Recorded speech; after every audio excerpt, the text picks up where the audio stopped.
শুভ অষ্টমী সবাইকে। এটা হচ্ছে ব্লগের সেকেন্ড পার্ট। জানি ব্লগটা একটু আসতে দেরি হচ্ছে, আমি জানি।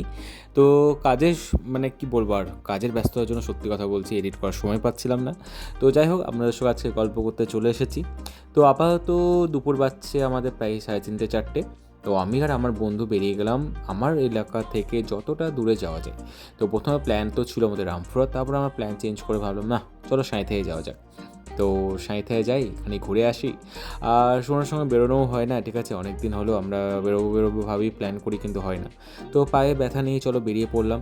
একটু লং জার্নি, কিন্তু বেশ ভালো লাগছে। এই নদী আছে, রাস্তা এত সুন্দর, ওয়েদার এত সুন্দর, ঠিক আছে, খোলা আকাশ, আর কি বলবো, সবই ভালো। চলো প্রথম পূজা মণ্ডপ হপিং আপনাদের সঙ্গে স্টার্ট করি। ঠিক আছে, চলে এসেছি একদম পাড়ার একটা পুজোতে। সে দেখছি পূজা মণ্ডপে প্রচুর ভিড়, ঠিক আছে, এখানে পাড়া ছেলেরা খেলাধুলা করছে, প্রচুর আড্ডা গল্প চলছে, আর দিলাম অনেক কিছু কম্পিটিশনও চলছে। আর অ্যাকচুয়ালি ঠাকুর করেছে, দেখো ঠাকুরটাও খুব সুন্দর। তো তারপর চলে এলাম গলির ভেতরে একটা দেখো ঠাকুর দেখতে, ঠিক আছে, গলির অনেকটা ভেতরে। বাইক যাবে কি যাবে না এই ভাবছিলাম, যে যাবে কি যাবে না, খুবই ছোটো রাস্তা, দেখতেই পাচ্ছ কতটুকু রাস্তা।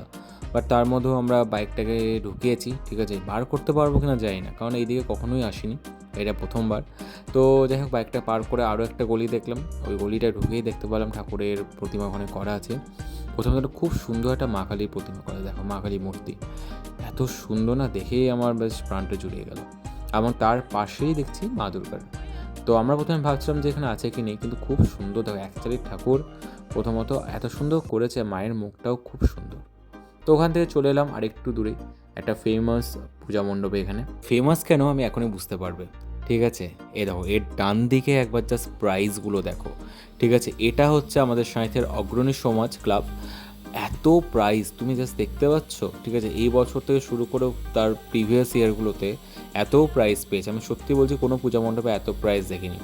আর থিম যতটা বুঝতে পারলাম বাইরে থেকে, ঠিক আছে, আমাদের রেড ফোর্ট মানে যেটা লাল কেল্লা বলা হয়, ঠিক আছে, তো সেটা কনসেপ্টই করা হয়েছে। এবং এখানে যে তুমি দেখতে পাচ্ছ বিপ্লবীদের ছবি দেওয়া আছে, ঠিক আছে, যারা শহীদ জওয়ান, সেগুলো কিন্তু প্রত্যেকটা দেখো পিন দিয়ে তৈরি করা হয়েছে, মানে ফটো ফ্রেমের মধ্যে পিন দিয়ে সেগুলোকে তাদের ফেসগুলোকে মানে আইডেন্টিফাই করানো হয়েছে। আর এত সুন্দর কনসেপ্ট করেছে, আমার খুব ভালো লাগলো। লালকেল্লা যেটা আছেই, আর তার বাইরে যে ডেকোরেশনগুলো করেছে এইভাবে পিন দিয়ে দিয়ে, ঠিক আছে, প্রত্যেকটা বিপ্লবীকে তুলে ধরেছে, তো সেটা আমার খুব ভালো লাগলো পার্সোনালি। আর চলো এবার ঠাকুরটাও দেখে নেবো কীরকম কী ঠাকুরটা করেছে। এই যে দেখো লালকেল্লা একদম হুবহু লাগছে, কিন্তু যা বলবে বলো, আমার তো খুবই ভালো লাগলো। কারণ সত্যি কথা, জায়গাটা যে খুবই বড় তা নয়, ছোট্ট জায়গার মধ্যে কিন্তু কনসেপ্টটাকে এত সুন্দরভাবে তুলে ধরেছে, তো ওটাই আমার ভালো লাগলো। তো চলো দেখি, বেশ তো সুন্দর করেছে, এবং ভেতরটা চলো তোমাদের সঙ্গে ঘুরে দেখাই। আর এখনও সন্ধে পুরোটা হয়ে ওঠেনি, তার জন্য পুরো লাইটগুলো দেয়নি, লাইটগুলো দিয়ে আরও সুন্দর লাগতো। ঠাকুরটা যতটা মনে হচ্ছে তার থেকেও অনেক লম্বা করেছে সত্যি কথা বলতে গেলে। আর ঠাকুরটা হুবহু আমাদের পুরো ক্লাবের, ঠিক আছে, আমাদের যেটা বাড়ির ক্লাবের যে ঠাকুরটা আছে, ঠিক আছে, শুধু শাড়ির কালারটা আলাদা আর হাইটটা অনেক বড়। আর আরেকটা জিনিস কি, আমাদের ঠাকুরে একটা অসুর বেশি আছে, এখানে অসুর একটা কম ছিল, তো এতটুকুই পার্থক্য, ঠিক আছে। এই দেখো লাইটগুলো জ্বালাতে শুরু করে দিয়েছে, তো লাইট জ্বালানোর পরে কিন্তু জায়গাটা আরও সুন্দর লাগছে। তো আমার মনে হচ্ছে রাত্রি হলে কিন্তু জায়গাটা আরও সুন্দর হবে। তো ঠাকুরটা খুবই সুন্দর ছিল, আর এই জায়গাটাও খুব সুন্দর। তো চলো, এটা প্রায় আমাদের কমপ্লিট হয়ে গেল। এবার এখান থেকে আমরা বেরিয়ে যাব, কারণ আরও অনেকগুলো ঠাকুর দেখার বাকি আছে, সেই তো সবে শুরু হয়েছে। আর তার জন্য তো বাইকে এসেছি, যাতে অনেকটাই ঘুরে নিতে পারি আমরা আজকে। আর ফাঁকায় ফাঁকায় ঘুরতে চাইছি, যাতে ভিড় হয়ে গেলে, কারণ গাড়ি নিয়ে বেরোনোটা খুব চাপ হয়ে যাবে। চলো, সুমন চলে এসছে, চলো বাইকে আবার চেপে পড়ি। তো আমরা এখন চলে এলাম একদম প্রথম দিকে যে ঠাকুরটা আমরা প্রথমে দেখি অরুণাতয়, সেই পূজা মণ্ডপে। এটা সাঁইথিয়ার ওয়ান অফ দ্য বেস্ট একটা ঠাকুর হয়, ঠিক আছে। প্রত্যেকবার কিছু না কিছু থিম থাকে, এই বছরের থিম হচ্ছে নারী শক্তি। তো প্রত্যেকটা সফল নারীর এখানে ছবি দিয়ে আমাদের আজকের যে দুর্গাপুজোর থিম নারী শক্তি, সেটাকে তুলে ধরা হয়েছে। আর এখন তো বুঝতেই পারছো যে কী সিচুয়েশন চলছে পরিবেশে, ঠিক আছে। তো নারী শক্তি তো অবশ্যই আছে, কিন্তু প্রত্যেক নারীকে সক্ষম হতে হবে, সবল হতে হবে, এইটুকুই আমাদের বার্তা এখানে, ঠিক আছে। শুধু তাই নয়, আমিও সেই কথাটাই বলবো সবাইকে। তো এটাই আমাদের আজকের থিম এখানে। আর এটা প্রত্যেক বছর মতো এই বছরও খুব সুন্দর হয়েছে। যাই হোক, আমরা কিন্তু খুব ভালো সময় এসেছি, একদম ভিড় নেই, আছে কিন্তু খুবই কম। তো যথেষ্ট সুন্দর করেছে জায়গায়, যাতে আমরা খুব শান্তিভাবে দেখতে পাচ্ছি। সবে সবে সন্ধেও হয়ে গেছে, আর আমরা একটু একটু করে এগিয়ে যাচ্ছি। এই যে সামনেই যে দুর্গা প্রতিমাটা করেছে দেখতেই পাচ্ছ, ঠিক আছে, এটা একটা স্ট্যাচু টাইপের করেছে, ঠিক আছে। মেন যেটা পুজো করা করছে সেটা হয়তো ভেতরে। আর এই যে একদম সুন্দর একটা পতাকা দিয়ে করেছে আমাদের ইন্ডিয়া, মানে ভারত মাতা, তাকে আমাদের এখানে সম্মান জানানো হয়েছে। সামনে একটা দুর্গা মায়েরই একটা প্রতিমা করে এখানে রাখা হয়েছে। বাকি চারিদিকে আলাদা আলাদা করে ফ্লাইট, একটা দেখলাম চপার, ঠিক আছে, সবগুলোই করেছে। আর এখানে প্রত্যেকটা যে আমাদের নারী শক্তিকে তুলে ধরা হয়েছে, যারা স্বাধীনতা দিবসের আগে থেকে যারা লড়াই করে এসেছে তাদেরকে নিয়ে শুরু করেছে। তো এই হচ্ছে আমাদের আজকে গল্প, যে কল্পনা চাওলা ছবিও এখানে আছে। তো চলো আমরা ভেতরটা দেখাই তোমাদের।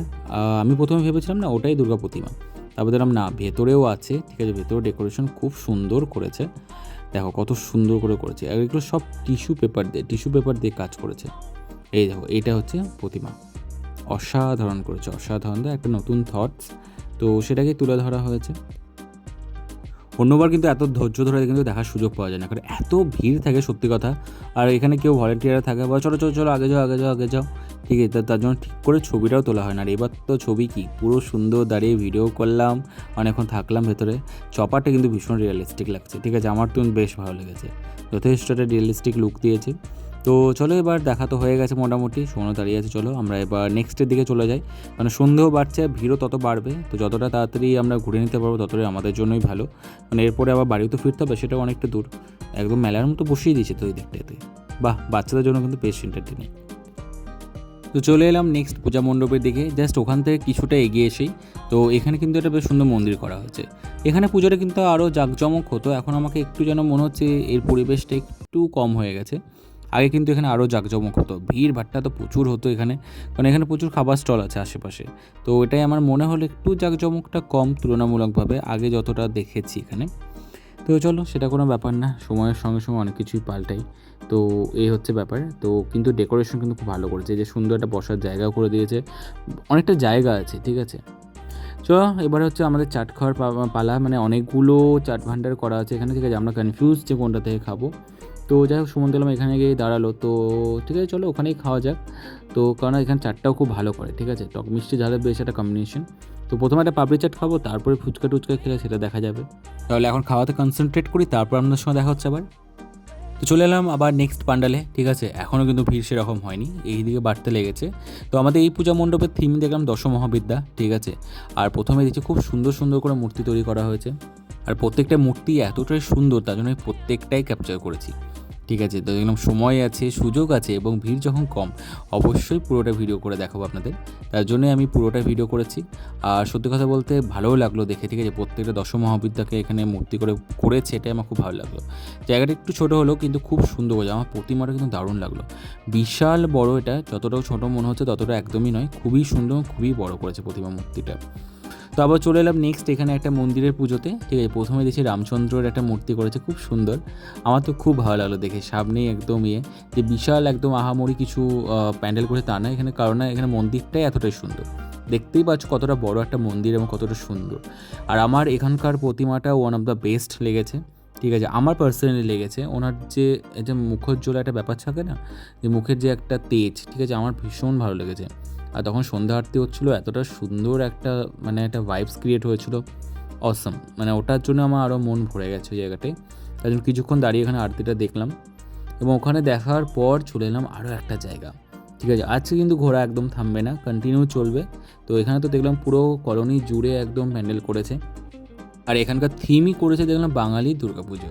মানে এখানে সেই দুর্গাপুজো নিয়ে কথোপকথন, মানে কবে দুর্গাপুজো শুরু হয়েছে, কবে থেকে কিভাবে শুরু হয়েছে, তারপরে প্রথম দুর্গা ঠাকুরে কে উদ্বোধন করেছে, ঠিক আছে, সবগুলোই এখানে কিন্তু করা হয়েছে। তারপর সেখান থেকে একদম এই পুজো একদম বারোয়ারি পুজোতে কী করে কনভার্ট হয়েছে সেটাও এখানে দেওয়া আছে। তো প্রত্যেকটার গল্প আছে এখানে, পুরোটা শোনাতে গেলে তো বুঝতেই পারছো কতটা সময় চলে যাবে। তো তার জন্যেই আপনাদের মোটামুটি যতটা পারছি ততটা আপনাদেরকে ক্যাপচার করে দেখাচ্ছি। আমাদের রামকৃষ্ণ এবং স্বামী বিবেকানন্দও দুর্গাপুজো করেছিলেন, সেইগুলোও এখানে দেওয়া আছে। তো প্রত্যেকটা জিনিস কিন্তু এখানে দেওয়া আছে, কিভাবে এসেছে এবং বাঙালি দুর্গাপুজোর ইতিহাস কী খুব সুন্দরভাবে বর্ণনা করা হয়েছে। আগে কিন্তু এই জায়গায় কিন্তু মন্দির ছিল না, আগে কিন্তু এখানে প্রতিমাই হতো এখানে, ঠিক আছে, মানে প্যান্ডেল করেই হতো। এখন দেখছি বিশাল বড় মন্দির হয়ে গেছে। আমি হয়তো গত 2 বছর এই দিকটাতে আসিনি, ঠিক আছে, অনেকটা আগের বছর তো আসা হয়নি, আমার তার আগের বছরও মনে হয় এই দিকটায় আসিনি। তো এতটা সুন্দর মন্দির করেছে আমার জানা ছিল না।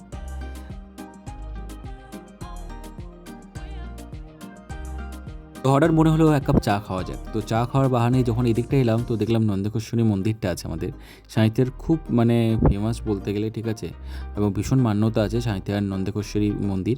এখানে বিয়েটিও প্রচুর কিছুই হয় এখানে।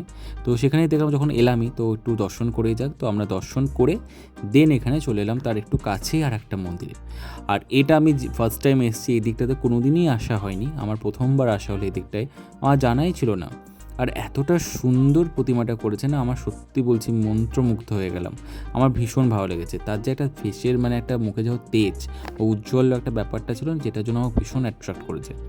আর ভীষণ জাঁকজমক এই পাড়াটার মধ্যে পুজোটা, মানে একটু পাড়ার মধ্যে কিন্তু পুজোটা কিন্তু ভীষণ জাঁকজমক। তুমি লোকজন দেখো কত ভিড় হয়েছে এখানে, প্রচণ্ড ভিড়। তুমি তো দেখতে পেলে, সবাই দেখতে পাচ্ছ যে কতটা কী পরিমাণ চারিদিকটাই। এখানে একটা পুকুর আছে, সেখানে দেখছি আবার বোটিংও করা হচ্ছে। তো বেশ বড়। আর এখানে কি সুন্দর একটা ঠান্ডা হাওয়া আসছে, বিকজ অফ এই যে ফোয়ারাটা বানানো হয়েছে তার জন্যই একটা জলের একটা ছিটে আসছে। তো খুব সুন্দর, কিন্তু এখানে বেশ একটা মনোরম পরিবেশ তৈরি হয়েছে। কিন্তু ভিড় প্রচণ্ড, কিন্তু এত ভীষণ ভালো লাগছিল।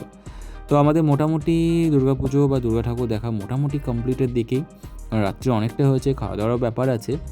এখান থেকে বেরিয়ে সোজা যাবো রেস্টুরেন্টে, এবং রেস্টুরেন্টে আমরা ছুটি রেস্টুরেন্টে চলে এসেছিলাম। তো প্রথমে অর্ডার করেছি চিকেন টিক্কা। ভিড় প্রচণ্ড বেশি, তাই অল্প কিছু অর্ডারই করবো, বেশি কিছু করতে পারবো না। তো তারপরে একটা চিকেনের আইটেম নিলাম এবং কুলচা, ব্যাস। আর এর থেকে বেশি কিছু অর্ডার করিনি আজকে, কারণ এইগুলোই হয়ে যাক। তারপরে কারণ পুজোর সময় বুঝতে পারছো খাবার দাবারের মান কীরকম থাকে। তো আমাদের খাওয়া দাওয়া কমপ্লিট, এবার আমরা বাড়ি যাওয়ার পথে। তো অষ্টমীর রাত আমাদের মোটামুটি এখানেই শেষ, কারণ যদি আরেকটু সময় পাওয়া যেত তাহলে আরও কোথাও যাওয়া যেত, ঠিক আছে, ওটা আমরা ভাবছিলামই। এবার যাব নিজের এরিয়াতেই, ঠিক আছে, ওখানে হয়তো যদি সময়ে পৌঁছে যাচ্ছি তাহলে একটু ঘোরাঘুরি করবো অ্যান্ড দেন বাড়ি ফিরবো, ঠিক আছে। খুব বেশি যে লেট হয়েছে তাও না, সবে 9টা বাজে। তো যাই হোক, চলো দেখা হচ্ছে পরে একটা ব্লগে। আশা করি ব্লগটা আপনাদের ভালো লাগবে। হ্যাঁ, ব্লগটা দিতে অনেক অনেক দেরি হলো, কারণ কাজের সময়ের জন্য আমি এডিট করে মানে উঠতে পারছিলাম না। তো তার জন্য অনেক ক্ষমা প্রার্থী। তো ভালো লাগলে অবশ্যই do like, share and subscribe my channel mix page live. ভালো লাগলে অবশ্যই পাশে থাকবেন এবং সঙ্গে থাকবেন, এবং দেখা হচ্ছে নেক্সট ব্লগটাতে। চলো তাহলে নবমী ব্লগ নিয়ে আবার তাড়াতাড়ি চলে আসছি।